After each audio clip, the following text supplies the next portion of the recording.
По данным МВД, у граждан Казахстана стали чаще красть деньги с банковских карт. В большинстве случаев с карт граждан Казахстана похищались суммы до 50 тысяч тенге. Однако есть и случаи, когда преступники уводили и более крупные суммы, до 700 тысяч тенге. За 9 месяцев 2019 года зарегистрировано 162 хищения с карт. Для сравнения, в 2018 году всего 49. Официальные сведения могут разниться с настоящими цифрами, так как при хищениях небольших сумм казахстанцы не всегда обращаются с заявлением в правоохранительные органы. Чаще всего мошенники получают удаленный доступ к счетам через интернет.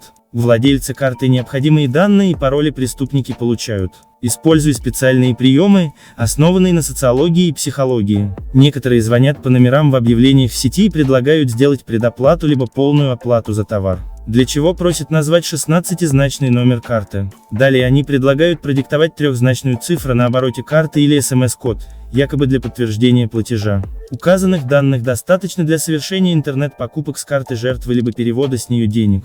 Также преступники звонят владельцам карт и, представляясь работником банка, сообщают о подозрительных операциях и необходимости заблокировать карту.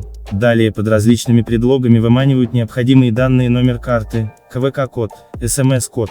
Кражи со счетов банковских карт квалифицируются по статье «Кража путем незаконного доступа в информационную систему либо изменения информации, передаваемой по сетям телекоммуникаций». Злоумышленникам грозит наказание в виде штрафа в размере до 3000 месячных расчетных показателей 7 575 000 тенге, привлечением к общественным работам на срок до 1200 часов, ограничением свободы на срок до 5 лет либо лишением свободы на тот же срок с конфискацией имущества. В случае кражи в особо крупном размере, свыше 5 50 000 тенге, предусмотрено наказание в виде лишения свободы на срок от 5 до 10 лет с конфискацией имущества. В МВД назвали основные меры предосторожности: не передавать карту посторонним лицам, в том числе не пересылать ее фотографию по электронной почте, мессенджерам и так далее. Не сообщать никому срок действия карты, защитный код, код из СМС-уведомления. При осуществлении оплаты через терминал обеспечить ее нахождение в зоне видимости. В настоящее время МВД расследует кражи сотрудниками банка со счетов пластиковых карт клиентов. В первом случае был замешан действующий работник.